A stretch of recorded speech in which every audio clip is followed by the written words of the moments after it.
ఇప్పుడు ప్రధాన అంశాలు చూద్దాం. తూర్పుగోదావరి జిల్లా మలకపల్లిలో పింఛన్లు పంపిణీ చేసిన సీఎం. త్వరలోనే నిరుద్యోగ వృత్తికి శ్రీకారం చుడతామని ప్రకటన.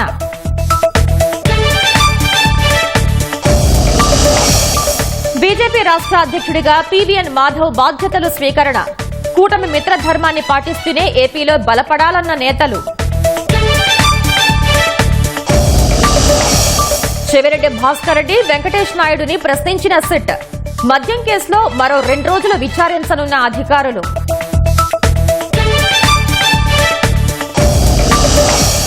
తెలంగాణ జలాల విషయంలో రాజీ పడేది లేదన్న రేవంత్ రెడ్డి. నీటి హక్కులు కాపాడటంలో పోరాడుతూనే ఉంటామని స్పష్టీకరణ.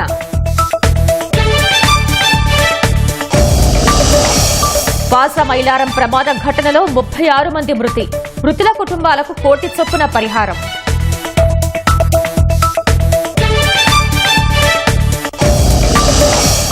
జాతీయ క్రీడా విధానం 2025కు కేంద్ర మంత్రివర్గం ఆమోదం. 1,70,000 కోట్లతో ఉపాధి ఆధారిత ప్రోత్సాహకాల పథకం. ట్రంప్ మస్క్ మధ్య అగ్గిరాజేసిన బిగ్ బ్యూటిఫుల్ బిల్. టెస్లాకు రాయితీలు నిలిపివేసే అంశం పరిశీలించాలన్న ట్రంప్.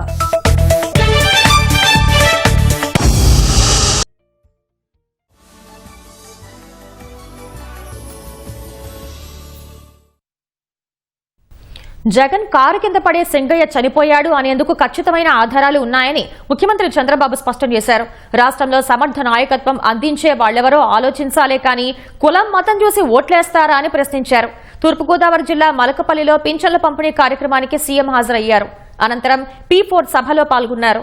మార్గదర్శి బంగారు కుటుంబాలతో మాట్లాడారు. అనర్హుల పింఛన్లు తొలగిస్తుంటే రాజకీయాలు చేస్తున్నారన్న సీఎం త్వరలోనే నిరుద్యోగ వృత్తికి శ్రీకారం చుడతామని ప్రకటించారు. గడచిన 5 సంవత్సరాల ప్రభుత్వంలో వాళ్ళ కార్యకర్తలకు పింఛన్లు ఇచ్చారు. వికలాంగుడు కాకపోయినా కారు డ్రైవ్ చేసే వ్యక్తులకి, ట్రాక్టర్ డ్రైవ్ చేసే వ్యక్తులకి, లారీలు డ్రైవ్ చేసే వ్యక్తులకి వికలాంగులు అని చెప్పి పెన్షన్లు ఇచ్చిన సందర్భాలున్నాయి. రాజకీయ ముసుగేసుకుని ప్రజాధనాన్ని దుర్వినియోగం చేస్తే అది సబబు కాదు. అలాంటివన్నీ తీసేస్తే ఎదురుదాడి చేస్తున్నారు. నేను ఒకటే మిమ్మల్ని అందరినీ కోరేది, నేను ఏ నిర్ణయం చేసినా దానికి ఆధారాలు పెట్టుకొని చేస్తాం తప్ప ఆషామాషిగా చేయమని చెప్పి కూడా నేను మీకు తెలియజేస్తున్నా. మొదటి సంతకం చేశాను. మెగా డిఎస్సి 16,500 మందికి ఉద్యోగాలు. దాన్ని జరగనీయకుండా చేయడానికి సుప్రీంకోర్టుకు వెళ్లారు ఈ దుర్మార్గులు. అయినా అప్రమత్తంగా ఉన్నాం. ఇంటర్వ్యూస్ జరుగుతాయి. 1 నెల లోపల వాళ్లకు ఉద్యోగాలు ఇచ్చే బాధ్యత ఈ ప్రభుత్వం అందని చెప్పి కూడా నేను మీకు తెలియజేస్తున్నా. నిరుద్యోగులున్నారు. అలాంటి వరకు ఉద్యోగాలు వచ్చే వరకు నిరుద్యోగ భృతి ఇచ్చి తల్లిదండ్రుల పైన ఆధారపడకుండా కుటుంబ పెద్దగా మీకు అండగా ఉంటానని ఆ రోజు చెప్పాం. దాన్ని కూడా శ్రీకారం చుడతామని మీ అందరికి హామీ ఇస్తున్నా. నేను ఎక్కడికి పోయినా 5 ఏళ్లు ఎక్కడ బయట రానిలేదు. గేట్లకు తాళాలు వేసి బయట రానియకుండా ఏదించారు. నేను ఆ పని చేయదలుచుకోలేదు. తమ్ముళ్ళు, ఎంత క్రూరమో మీరు ఆలోచించండి. మీరు ఎక్కడన్నా పోతా ఉంటారు కారులో, ఎవరికైనా యాక్సిడెంట్ అవుతుంది, మానవత్వంతో హాస్పిటల్కి తీసుకుపోతారా లేదా మీరు? అలాంటిది నీ కారు కింద పడి ఒక అతను ప్రమాదంలో పడితే కుక్కను మరుగా తీసి పక్కన బారేసి వీళ్ళు నేరుగా వెళ్ళిపోతే అతను హాస్పిటల్ తీసుకుపోవడానికి లేట్ అయ్యి అతను చనిపోయాడు. Hit and run. నీకు మనుషుల యొక్క ప్రాణం అంటే విలువే తెలియడం లేదు. నా కారు కింద పడలేదని ఇంకో కారు కింద పడ్డారని రెడీ చేశారు సాక్ష్యాల్ని. భగవంతుడు ఓసారి పంపిస్తా ఉంటాడు. ఈసారి నేను ఏమార్దలుచుకోవాలా. ఫారెన్సిక్ ఎవిడెన్స్ లో కూడా సాక్ష్యాలు వచ్చాయి. ఈయన కారు కిందనే పడ్డాడు. ఇప్పుడు నేను నేరస్తులతో రాజకీయం చేయాలంటే, చేయకపోతే మిమ్మల్ని కాపాడుకోలేను, చేస్తే ఇలాంటి ఇబ్బందులు. మీరు కూడా గుర్తుపెట్టుకోవాలి. మీ అమ్మాయికి పెళ్లి చేయాలంటే, మీ అబ్బాయికి పెళ్లి చేయాలంటే 7 తరాలు వెనక్కి చూస్తారు. కానీ రాష్ట్రంలో మాత్రం నాయకుడు కావాలంటే గుడ్డిగా ఓటేస్తారా తమ్ముళ్ళు అని అడుగుతున్నా. కులము, మతము, తప్పుడు సమాచారం చెప్తే నమ్మడం ఇది సబబా అని మిమ్మల్ని అడుగుతున్నా. మన భవిష్యత్తు ముఖ్యం.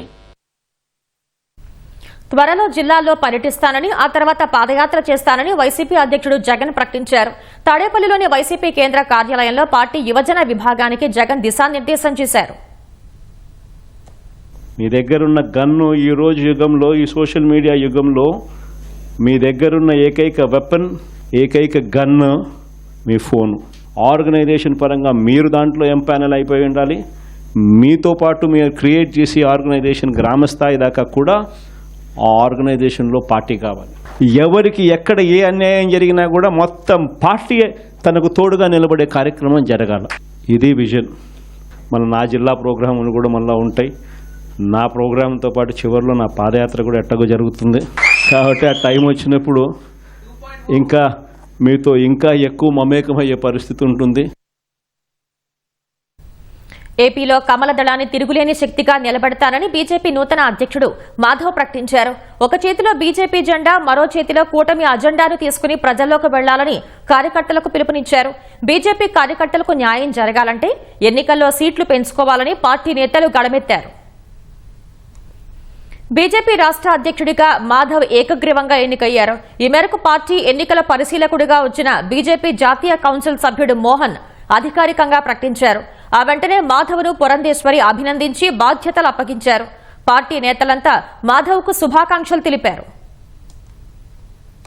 పార్టీకి మంచి చేకూర్చాలి, లాభం చేకూర్చాలి అనేటువంటి భావన తప్పించి నా ఈ 2 సంవత్సరాల ప్రస్థానంలో వేరే ఆలోచనకి తావు లేదు. ప్రభుత్వంలో భాగస్వాములుగా మనం ఉన్నటువంటి నేపథ్యంలో మనం మాట్లాడే ప్రతి మాట కూడా 1కి 10 సార్లు ఆలోచించి మాట్లాడవలసినటువంటి పరిస్థితి మనకుంటుంది. ఈ యొక్క బాధ్యత ఉన్నటువంటి నేపథ్యంలోనే మన పార్టీని ఏ విధంగా మనం పెంచుకుంటూ ముందుకు వెళ్ళాలి అనేటువంటి ఆలోచన కూడా ఖచ్చితంగా రాష్ట్ర అధ్యక్షులు మాధవ్ గారు అడుగులు వేస్తారు అని చెప్పి విశ్వసిస్తూ సెలవు తీసుకున్నాను. జై హింద్. ఇవాళ కూటమి ప్రభుత్వం ఉంది. ఒక చేతిలో బీజేపీ జెండా, ఇంకో చోట్ల కూటమి ఎజెండాని రాష్ట్రంలో మనం పారదర్శకంగా తీసుకెళ్లాల్సిన అవసరం ఉంది. ఈ రాష్ట్రంలో నరేంద్ర మోడీ గారు అనే వ్యక్తి, భారతీయ జనతా పార్టీ కేంద్ర ప్రభుత్వం రాష్ట్రంలో అన్ని ప్రాంతాలకి చేస్తున్న సహాయం, ఏ పథకాలైతే గ్రామానికి వచ్చాయి వాటిని తీసుకెళ్లాల్సిన అవసరం ఉంది. కూటమి మిత్రధర్మం పాటిస్తూనే రాష్ట్రంలో బలాన్ని పెంచుకోవాలని బీజేపీ నేతలు ఈ సందర్భంగా గళమెత్తారు. బీజేపీ కార్యకర్తలకు న్యాయం జరగాలంటే ఎన్నికల్లో సీట్లు పెంచుకోవాలన్నారు. కొత్తగా అధ్యక్ష బాధ్యతలు స్వీకరించిన మాధవ్ ఆ దిశగా కృషి చేయాలని కోరారు. 29 ఎలక్షన్స్ వచ్చేటప్పటికి డీలిమిటేషన్ జరిగి సుమారుగా 33% మహిళలకు రిజర్వేషన్ వెళ్తే సుమారుగా 33% సీట్లు కూడా పెరగబోతున్నాయి. కాబట్టి ప్రతి చోట మిత్రధర్మం పాటిస్తూ భారతీయ జనతా పార్టీని అంచెలంచెలుగా పైకి తీసుకొస్తారని చెప్పి, అసలు మనం ఎన్ని లిస్ట్ ఇచ్చినా కూడా కొన్ని పోస్టులు కూడా మనకి ఇవ్వడం లేదు. ఆ పోస్ట్ ఇచ్చేదానికి మాధవ్ గారు కృషి పాత్ర వహించి కఠినంగా ప్రవర్తించాలి. ఇప్పుడు కేవలం 10 ఎమ్మెల్యేలు 6 ఎంపీలే ఇచ్చారు. దాని మినిమం డబల్ చేయాలా. 12 మంది ఎంపీలకు 20 మంది ఎమ్మెల్యేలు స్థానం చేయాలా. భారతీయ జనతా పార్టీ గనక కూటమిలో కలిసి ఉండకపోతే పరిస్థితులు ఏ విధంగా ఉండేయో రాష్ట్ర ప్రభుత్వానికి తెలియాలి. మాట్లాడితే అంటున్నారు 80% వాళ్ళది, 15% ఇంకో పార్టీది, మీకున్నది 5%. ఏందయ్యా 5%? It is ridiculous. తప్పనిసరిగా ఈ 5% మల్టీ ఫోల్డ్ కింద తీసుకుని వెళ్లవలసిన బాధ్యత మాధవ్ గారి పైన ఉంది. కూటమి తప్పనిసరిగా కలిసి ఉండాలి. అట్ ద సేమ్ టైం మనకి రావాల్సిన కోట మనం కూడా తెచ్చుకోవాల్సిన అవసరం ఉంది. సమన్వయంతో పనిచేయడం వేరు, మన పార్టీని మనం అభివృద్ధి పరచుకోవడం వేరు. నేనేమంటానంటే 5% 10% కాదు, రాష్ట్రంలో మనమే 5% 10% 25% వేరే పార్టీలకు ఇచ్చేటువంటి స్థాయికి ఎదగాలి అనేటువంటి విషయాన్ని మాధవ్ గారి నాయకత్వంలో ప్రస్తావిస్తూ, రాష్ట్రంలో బీజేపీ బలం పెరగాలంటే ప్రతి కార్యకర్త ఇంటింటికి వెళ్లాల్సిన అవసరం ఉందని మంత్రి సత్యకుమార్ అన్నారు. ఏపీలో బీజేపీ విస్తరించడానికి ఇంకా 43% అవకాశం ఉందన్నారు. ఇవాళ ఏదన్నా అడిగితే అక్కడికి వెళ్తే మమ్మల్ని కలెక్టర్ పట్టించుకోలేదండి. ఎందుకు పట్టించుకోలేదు? 1 2 10 మంది ఎక్కిపోతే కాదు, ప్రతి బూత్ నుంచి 200 కార్యకర్తల నిర్మాణం జరగాల. ఎక్కడికన్నా వెళ్తే మండల స్థాయిలో వెళ్తే భారతీయ జనతా పార్టీ నాయకుడు 500 మంది కార్యకర్తల్లో వస్తాడంటే వినని కలెక్టర్ ఉండడు, వినని అధికారి ఉండడు, వినని ఎస్పీ ఉండడు. మనం బలం పెంచుకున్న నాడే మనల్ని గుర్తింపు లభిస్తుంది. 57% ఓట్లు వచ్చాయి మనకు మొన్న సంకీర్ ప్రభుత్వానికి. 43% శూన్యం ఉందా లేదా? ఆ మిత్రధర్మాన్ని పాటిస్తూనే ఆ 43%లోకి వెళ్ళడానికి అవకాశం ఉంది. కార్యకర్తల బలమే రాబోయే రోజుల్లో భారతీయ జనతా పార్టీని ఈ రాష్ట్రంలో ప్రత్యామ్నాయ శక్తిగా నిలబెడుతుందనే నమ్మకం కూడా నాకుంది. సింగయ్య మృతి కేసులో నిందితులుగా ఉన్న జగన్ సహా ఇతర వైసీపీ నేతలపై తదుపరి చర్యల్ని హైకోర్టు నిలుపుదల చేసింది. తదుపరి విచారణను 2 వారాలకు వాయిదా వేసింది. రెంటపాళ్ల పర్యటనలో జగన్ కారు కింద పడి సింగయ్య మృతికి కారణమయ్యారంటూ దాఖలు చేసిన కేసును కొట్టేయాలని జగన్, ఆయన వ్యక్తిగత కార్యదర్శి నాగేశ్వర్ రెడ్డి, వైసీపీ నేతలు విడదల రజని, పేర్ని నాని, వైబీ సుబ్బారెడ్డి దాఖలు చేసిన క్వాష్ పిటిషన్పై హైకోర్టు విచారణ జరిపింది. ఈ కేసు విచారణలో సేకరించిన మెటీరియల్ సమర్పించేందుకు ప్రభుత్వం తరపు న్యాయవాది కొంత సమయం కోరిన నేపథ్యంలో తదుపరి విచారణను 2 వారాలకు కోర్టు వాయిదా వేసింది.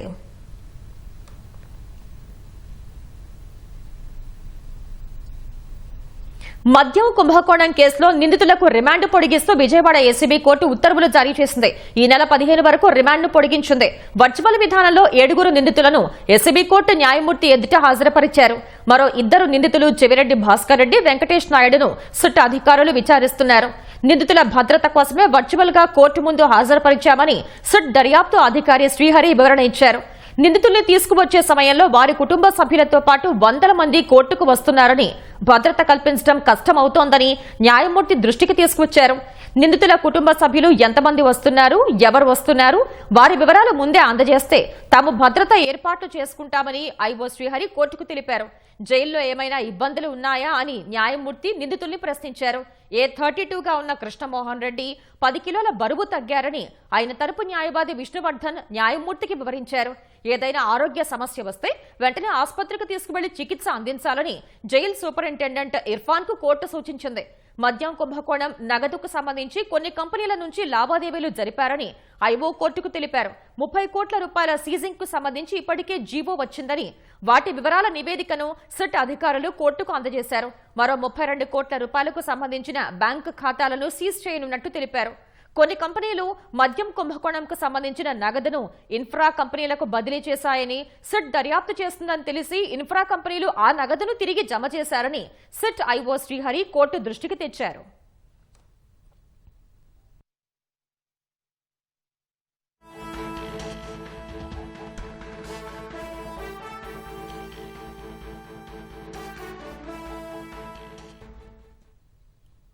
మద్యం కేసులో చెవిరెడ్డి, వెంకటేష్ నాయుడుల మొదటి రోజు విచారణ ముగిసింది. మరింత సమాచారాన్ని మా ప్రతినిధి జయప్రకాష్ అడిగి తెలుసుకుందాం. జయప్రకాష్, చెవిరెడ్డి భాస్కర్ రెడ్డి, వెంకటేష్ నాయుడుల విచారణకు సంబంధించిన వివరాలేంటి? కొద్దిసేపటి కిందటే ఈ రోజు మొదటి రోజు విచారణ ముగిసింది. ఈ రోజు ఉదయం సుమారు 10 గంటల ప్రాంతంలో వైద్య పరీక్షలు పూర్తి చేసుకుని విజయవాడ సిట్ కార్యాలయానికి 2 నిందితుల్ని తీసుకువచ్చారు. చెవిరెడ్డి భాస్కర్ రెడ్డి, వెంకటేష్ నాయుడులను సాయంత్రం 5 గంటల వరకు విచారించారు. అనంతరం వాళ్ళకు వైద్య పరీక్షలు పూర్తి చేసి అటు జైలుకి తరలించారు. సుమారు 7 గంటల పాటు విచారించిన దర్యాప్తు అధికారులు వారి నుంచి కీలకమైన సమాచారం రాబట్టేందుకు ప్రయత్నించారు. ఇందులో ప్రత్యేక ప్రశ్నావళిని కూడా తయారు చేశారు. ఎన్నికల ముందు ఈ మద్యం నగదుకు సంబంధించి ఎవరెవరికి పంపాలి, ఎక్కడికి పంపాలి అనే విషయాన్ని ఎవరు ఆదేశించారు అనే విషయాల్ని రాబట్టేందుకు ఇటు సిట్ అధికారులు ఒక నూతన ప్రశ్నావళిని తయారు చేశారు. దాంతో పాటు వాహనాలు, ఏ వాహనాలు వాడారు, ఎక్కడెక్కడ తిరిగారు అనే వాటిని ప్రశ్నించారు. ఇప్పటికే సిట్ అధికారుల వద్ద దాదాపు సమాచారం పూర్తిగా ఉన్నది. దానికి సంబంధించిన కొన్ని ఆధారాలు కూడా వాళ్ళ దగ్గర ఉన్నాయి. అయితే వాళ్ళ దగ్గర ఉన్న ఆధారాలతోటి ఈ నిందితులు ఇచ్చినటువంటి సమాధానాలు సరిపోల్చి చూస్తూ వేర్వేరుగా వీళ్ళిద్దరిని వేర్వేరుగా విచారించారు. విచారించినప్పుడు ఎవరెవరు ఏ సమాధానం చెప్పారు, తమ వద్ద ఉన్న ఆధారాలకు సరిపోతున్నాయా లేదా అనే విషయాల్ని వాళ్ళు సరిచూసుకుంటూ ఉన్నారు. దీంట్లో ఎక్కడ ఎవరు అబద్ధం చెప్తున్నారనే విషయాలను కూడా వాళ్ళకి సులువుగా అర్థమవుతుంది. మరోవైపు ఈ నగదుని ఎక్కడెక్కడ పాయింట్లు, కలెక్షన్ పాయింట్లు అంటే కొన్ని చోట్ల నగదుని నిల్వ పాయింట్లుగా పెట్టుకొని అక్కడ ఉంచి అక్కడ నుంచి మరొక ప్రాంతానికి తరలించారంటే ఒక చోట నగదు ఉంచి ఆ చుట్టుపక్కల లో ఉన్నటువంటి ప్రజాప్రతినిధులకు పంపే విధంగా ఏర్పాటు చేసినట్లు సిట్ దర్యాప్తులో గుర్తించింది. అయితే అసలు ఈ నగదు ప్రజాప్రతినిధులకు పంపాలని ఎవరు ఆదేశించారు, ఎంతెంత నగదు తీసుకెళ్లే వాళ్ళు, అదే విధంగా ఎక్కడి నుంచి ఈ మద్యం నగదు ఏ రూపంలో ఎక్కడి నుంచి తీసుకువచ్చి ఈ నిల్వ పాయింట్లలో ఉంచేవాళ్ళు, ఈ విషయాలన్నింటినీ రాబట్టేందుకు సిట్ అధికారులు ప్రయత్నిస్తూ ఉన్నారు. ఈ రోజు మొదటి రోజు ముగిసింది. రేపు ఎల్లుండి కూడా విచారణ జరుగుతుంది. ఉదయం 8 గంటల నుంచి సాయంత్రం 6 గంటల వరకు వాళ్ళని విచారించే అవకాశం అయితే అనుమతి అయితే లభించింది. న్యాయవాదుల సమక్షంలో అనుమతించాలనేటువంటి విషయాన్ని కోర్టు తెలిపింది. శ్వేత, ధన్యవాదాలు జయప్రకాష్.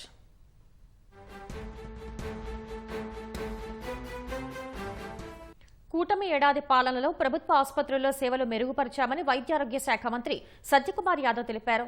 వైద్యుల హాజరు శాతం 8 నుంచి 14కు పెరిగిందన్నారు. ప్రస్తుతం 1,43,00,000 మందికి ఎన్టీఆర్ వైద్య సేవలు అందుతుండగా వీటిని 1,60,00,000 మందికి విస్తరించడమే లక్ష్యమన్నారు.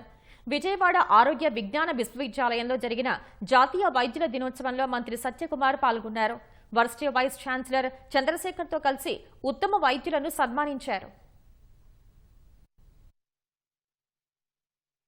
నిరాటంకంగా వైద్య సేవలు అందించడం కోసం ఎన్టీఆర్ వైద్య సేవని పటిష్టం చేశాం. 25 లక్షల దాకా ఉచితంగా టెర్షరీ హెల్త్ కేర్ను కూడా ఉచితంగా రాష్ట్ర ప్రజలకు అందించే ప్రయత్నం చేస్తున్నాం. రాష్ట్రంలో నాణ్యమైన వైద్య విద్యను కూడా విద్యార్థులకు అందించడమే కాకుండా ఆయుష్ వ్యవస్థను కూడా పటిష్టపరిచే దిశగా కూడా అనేక నిర్ణయాలు తీసుకోవడం జరిగింది. అవినీతి కూడా 61% నుంచి 40% తగ్గిందని ప్రజలు చెప్తున్నారు. ఓపీ సేవలు 8 నుంచి 14% పెరిగిందని ప్రజలు చెప్తున్నారు. 17% ఐపీ సేవలు పెరిగాయని చెప్తున్నారు. ఇవన్నీ మేము తీసుకొచ్చిన మార్పుకు ఒక సంకేతంగా నేను ఈ విధంగా తెలియజేసుకుంటూ చాలా రోబస్ట్ మెకానిజం ఎఫ్ఆర్ఎస్ సిస్టమ్ తీసుకున్నాం, ఫేషియల్ రికగ్నిషన్ సిస్టమ్ తీసుకొచ్చాం. గతంలో కూడా ఉండేది. అయితే వాటిలో ట్యాంపరింగ్ ఇంప్లిమెంట్ చేస్తున్న వాళ్ళని టర్మినేట్ చేయడం జరిగింది. ఇటీవల ప్రభుత్వ ఆసుపత్రులకు వస్తున్న పేదలకి ఒక నాణ్యమైన వైద్య సేవలు అందాలి. ఆ విషయంలో ఎటువంటి రాజీ ప్రభుత్వం పడదు. అవసరమైతే కఠిన నిర్ణయాలు కూడా తీసుకుంటుంది, చర్యలు కూడా డాక్టర్ల మీద తీసుకుంటుంది. ప్రభుత్వ ఉద్యోగులకు ఈనాడు ఛాంపియన్ ఆధ్వర్యంలో నిర్వహిస్తున్న చదరంగం పోటీలు ఘనంగా ముగిశాయి. కడపలో 20 రోజులుగా నిర్వహిస్తున్న చెస్ పోటీల్లో 6 ప్రభుత్వ శాఖల్లోని ఉద్యోగులు ఉత్సాహంగా పాల్గొన్నారు. కలెక్టరేట్లో నిర్వహించిన చెస్ టోర్నీ ఫైనల్లో 12 మంది పోటీ పడ్డారు. ఉపాధ్యాయుల తరపున బరిలో నిలిచిన వీరేంద్ర యాదవ్ విజేతగా గెలుపొందగా రిమ్స్ విభాగానికి చెందిన సుబ్బారావు రన్నరప్ గా నిలిచారు. విజేత రన్నరప్లకు ఇన్ఛార్జ్ డిఆర్ఓ వెంకటపతి బహుమతులు అందజేశారు. త్వరలోనే క్యారమ్స్ పోటీలు కూడా నిర్వహిస్తామని ఈనాడు ప్రతినిధి వెల్లడించారు. ఉంది. వైఎస్ఆర్ కడప జిల్లా ఉద్యోగ స్థాయి పోటీలలో చెస్లో జిల్లా స్థాయిలో మొదటి స్థానంలో నిలవడం ఎంతో గర్వకారణంగా ఉంది. మా విద్యాశాఖ అధికారులందరికీ నమస్కారాలు తెలియజేసుకుంటున్నాను. ఈ కార్యక్రమం నిర్వహించడం ఈనాడు ఛాంపియన్ ఎంతో ఉత్సాహాన్ని కాస్త ఒత్తిడిలో నుంచి పక్కకు రావడానికి కూడా ఉపయోగపడింది. మరొకసారి పత్రికా యాజమాన్యానికి కృతజ్ఞతలు తెలియజేసుకుంటాం. First of all thanks to Eenadu for conducting such a beautiful event. ఇలాంటి ఈవెంట్స్ పెట్టడం వల్ల అందరికీ స్టాఫ్కి వచ్చేసి గవర్నమెంట్ అఫీషియల్స్కి మానసిక ఒత్తిడి నుంచి రిలీఫ్ అవ్వడానికి చాలా ఉపయోగపడుతుంది. మా department RIMS department community medicine and also మా ప్రిన్సిపల్ డాక్టర్ జమునా గారు మమ్మల్ని ఎంతో ప్రోత్సహించి ఈవెంట్లో పార్టిసిపేట్ చేయమని చెప్పినారు.